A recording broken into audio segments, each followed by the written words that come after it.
Há apenas alguns dias recebi uma chamada que me deixou em silêncio. Uma mulher, com voz embargada pelo choro, me perguntou algo que jamais esquecerei. Sr. Carl Jung, meu marido acaba de morrer. Quero cremá-lo porque não temos dinheiro para um enterro tradicional, mas minha mãe diz que, se eu fizer isso, ele não ressuscitará no dia do juízo final. É verdade? Condenarei meu marido por cremá-lo e, enquanto eu ouvia a sua angústia, percebi algo extraordinário. Em todo o mundo, milhões de cristãos estão fazendo exatamente a mesma pergunta, porque algo mudou em nossa sociedade. Onde antes havia tumbas, agora há fornos. Onde antes havia cemitérios, agora há urnas. A cremação está se espalhando como nunca antes na história. Em países como os Estados Unidos, mais da metade da população já escolhe o fogo em vez da terra. Mas aqui está o mistério. Aqui está a pergunta que ninguém se atreve a fazer em voz alta. Se Deus prometeu ressuscitar nossos corpos no último dia, o que acontece quando esses corpos já não existem? Como pode levantar-se dentre os mortos alguém que foi reduzido a cinzas? Pode o Todo-Poderoso reconstruir o que o fogo consumiu? Sou Carl Jung e durante décadas dediquei minha vida a investigar os mistérios que a religião oficial prefere não tocar. Em 1963, o Vaticano, sob o Papa Paulo VI, levantou a proibição absoluta permitindo a cremação desde que não fosse escolhida como negação da fé na ressurreição. Desde então, a cremação é permitida pela Igreja Católica. No entanto, o sepultamento tradicional continua a ser preferido e incentivado como sinal de esperança e de continuidade com a tradição cristã. Além disso, no documento doutrinal de 2016 intitulado Ad Ressurgendum com Cristo, para ressuscitar com Cristo, a Congregação para a Doutrina da Fé reafirma que a cremação é aceitável, mas sob condições claras. Primeiro, as cinzas não devem ser espalhadas na natureza, divididas entre membros da família ou guardadas em casa sem uma razão justificada. Segundo, devem ser colocadas em um espaço sagrado como um cemitério, uma igreja ou um columbário, preservando sua conexão com a comunidade cristã e servindo como testemunho público de fé. Terceiro, enfatiza que a cremação não afeta nem a salvação nem a ressurreição, desde que não seja escolhida por rejeição consciente dos ensinamentos cristãos. Outras denominações cristãs, como muitas igrejas evangélicas, protestantes e ortodoxas, variam em suas posições. Algumas permitem abertamente a cremação, outras aconselham contra, mas a maioria concorda que a prática não deve ser considerada pecaminosa. Insistem antes que deve ser uma escolha reflexiva, feita com sabedoria, reverência e intenção espiritual. Mas aqui está algo que devemos entender, algo raramente discutido nas conversas sobre cremação versus sepultamento. Todos os corpos, eventualmente, compartilham um destino idêntico: voltar ao pó. A cremação não destrói quem somos, simplesmente acelera um processo que já está escrito na carne humana desde o primeiro dia. No momento em que o fôlego abandona o corpo, começa a decomposição, a pele resseca, os músculos colapsam, os órgãos se dissolvem. Em questão de semanas, restam apenas ossos. Anos depois, nem mesmo eles. Esse processo tem um nome na ciência forense: tafonomia, o estudo de como os corpos se decompõem e desaparecem. Ela descreve a esqueletização, a putrefação, a dissolução total. Explica como até mesmo o corpo enterrado no caixão mais fino inevitavelmente se torna alimento para micro-organismos, umidade e tempo. Pode levar décadas ou apenas meses, mas o resultado é sempre o mesmo. Pó és e ao pó tornarás. Bem, nesse sentido, a cremação não introduz nada novo. Faz em horas o que o tempo realizaria em anos. A diferença não é espiritual, é cronológica. Um corpo reduzido a cinzas por meio da cremação não é diferente de um que lentamente retorna ao pó no sepultamento. Ambos regressam à terra. E, em ambos os casos, nos resta a mesma pergunta: o que permanece de nós? A resposta é tão simples quanto profunda. O que permanece é aquilo que Deus nunca esquece.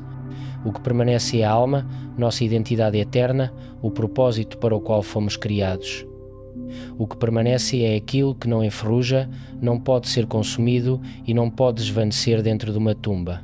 Não importa se os seus ossos descansam sob uma lápide marcada com uma cruz ou se as suas cinzas foram espalhadas pelo mar. O que limita a humanidade não limita a Deus nem o fogo, nem o tempo, nem o esquecimento. E essa certeza que muda toda a nossa perspectiva, porque o pó não é um fim, é preparação, é terra fértil para o maior milagre que ainda está por vir. E se o pó não é o fim, a pergunta já não é se Deus pode ressuscitar o corpo, mas como escolhemos honrá-lo enquanto está confiado ao nosso cuidado. Porque, embora Deus não precise de ossos para operar milagres, nós absolutamente precisamos honrar o que Ele criou com as próprias mãos. O apóstolo Paulo expressa isso em termos tão claros que não deixam lugar para a indiferença. Acaso não sabem que os seus corpos são templos do Espírito Santo que está em vocês, que receberam de Deus? Vocês não são de si mesmos, foram comprados por preço, portanto, glorifiquem a Deus no seu corpo. Se o corpo é verdadeiramente um templo, então não é simplesmente um invólucro. Foi criado intencionalmente, consagrado e usado pelo próprio Deus para cumprir sua vontade na terra. Cada gesto de compaixão, cada oração sussurrada, cada ferida sofrida por amor, tudo aconteceu dentro desse corpo. Foi o vaso em que se forjou a história da nossa fé e, embora a alma transcenda, esse corpo ainda merece nosso respeito. Portanto, como tratamos os restos mortais, não é simplesmente um procedimento de rotina, é uma declaração sobre nossas convicções. Tratamo-lo como descartável ou como algo tocado pela eternidade. Nossas escolhas são guiadas pela reverência ou pela conveniência, pela fé ou pela praticidade. Enterrar um corpo é muito mais do que simplesmente cobri-lo com terra. É a nossa forma de declarar: isto foi sagrado e se levantará de novo. A cremação, quando realizada com reflexão, respeito e oração, também pode tornar-se um ato de entrega, mas sempre nos confronta com esta pergunta: estou tratando este corpo pelo que ele realmente foi um templo do Espírito Santo ou como um objeto sem valor e sem vida? A diferença não está apenas no método, mas no coração por trás da decisão. Porque a morte não apenas marca o fim de uma vida, também abre um processo de luto que requer apoio, rituais e espaços onde o amor possa chorar, recordar e curar. E aqui surge uma dimensão completamente nova deste dilema. O que acontece com a memória quando o corpo já não está presente? Onde chorarão por você? Durante séculos, o sepultamento não foi simplesmente um ritual religioso, mas uma forma poderosa de apoiar emocionalmente os que ficam. Uma tumba não é apenas um buraco na terra, é um ponto permanente no mapa do coração humano. É o lugar ao qual os filhos regressam, onde os amigos deixam flores, onde a dor encontra forma e o amor encontra palavras para falar. Ali sussurram-se orações. As lágrimas fluem livremente, sem julgamento. Para muitas pessoas, o cemitério torna-se uma continuação sagrada do seu vínculo. Mas, quando o corpo é reduzido a cinzas, essa âncora desaparece. Não há solo que o contenha, não há lápide que o nomeie, o vínculo perde-se ou simplesmente se transforma.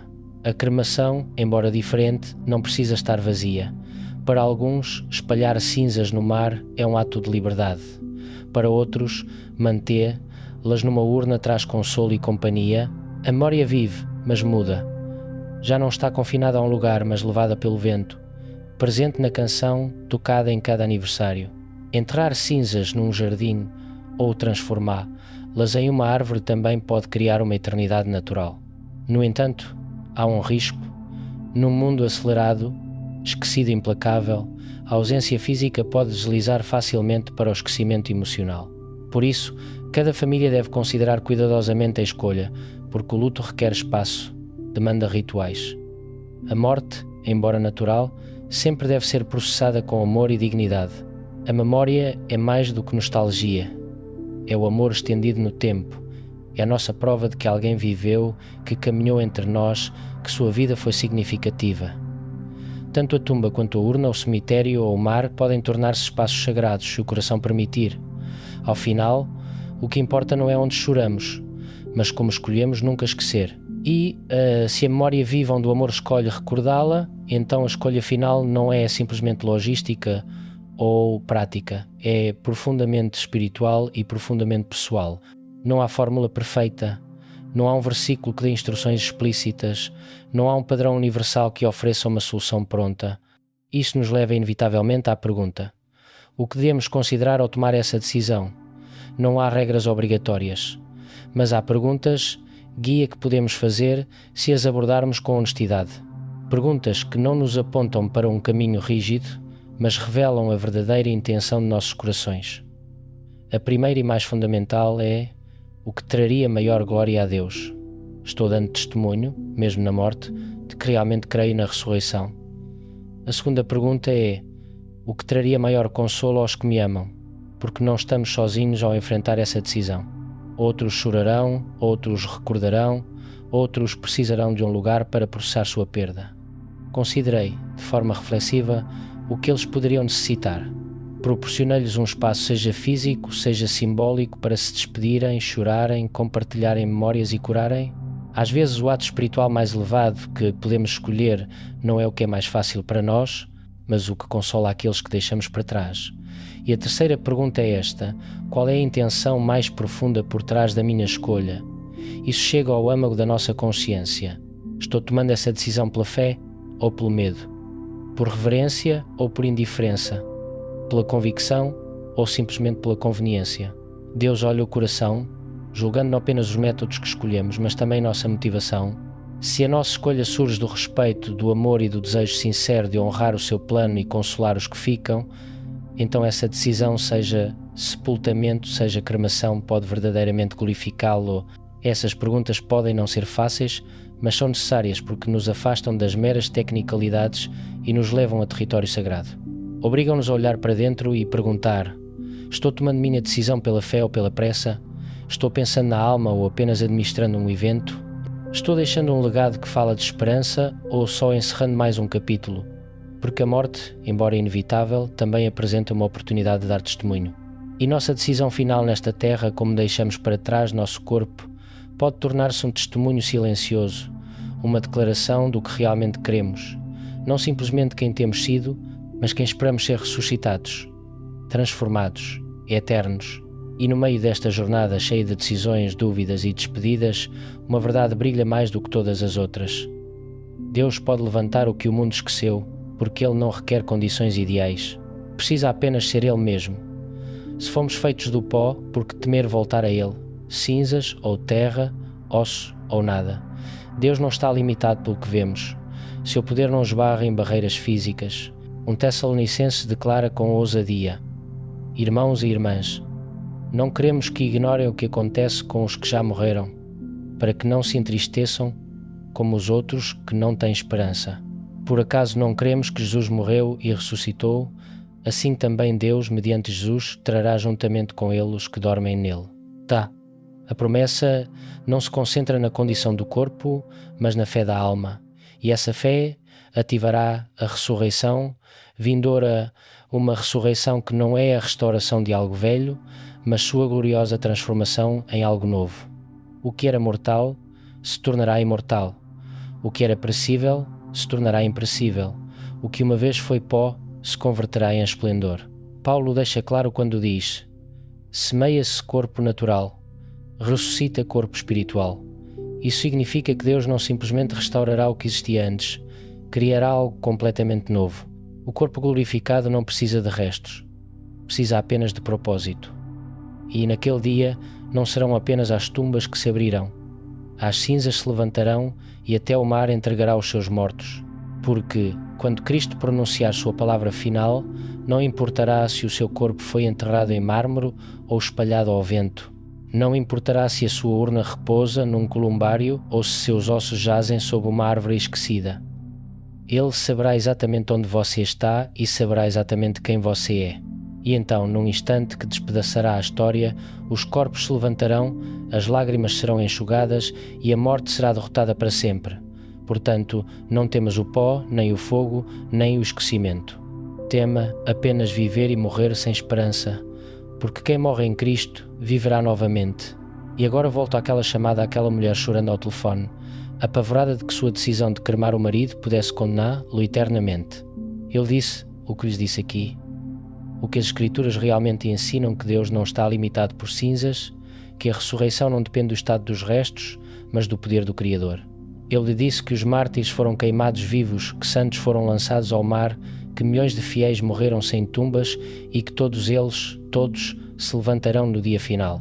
Ele disse que o que importa não é o método, mas a fé não às cinzas, mas Cristo.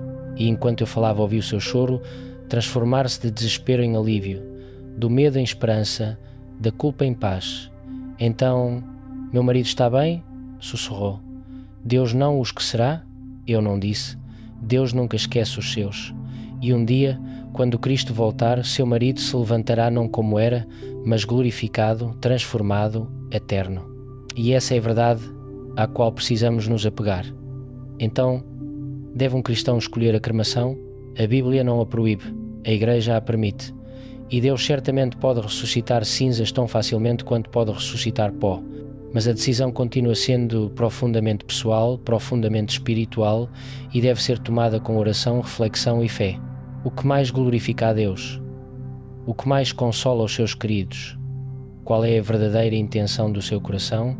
Essas são as perguntas que você deve se fazer e só você, em conversa com Deus, pode respondê-las. Porque ao final, o que importa não é se terminamos como cinzas ou pó. O que importa é em quem confiamos para nos levantar de novo. E, se você confia em Cristo, se crê que Ele venceu a morte, então nada, absolutamente nada, pode impedi-lo de cumprir sua promessa. Nem o fogo, nem o tempo, nem o mar, nem o esquecimento. Porque Ele disse: Eu sou a ressurreição e a vida. Quem crê em mim viverá, ainda que morra. E, nessa promessa, nessa certeza absoluta, repousa a nossa esperança, não no estado de nossos corpos, mas na fidelidade daquele que nos criou, nos redimiu e nos ressuscitará. Isto foi Carl Jung e lhes compartilhei o que investiguei, o que as Escrituras revelam e o que minha consciência me obriga a proclamar. A decisão agora é de vocês. Que Deus abençoe e os guarde e que, quando chegar a sua hora, possam enfrentar a morte não com medo, mas com esperança, sabendo que o pó não é o fim, é apenas o começo.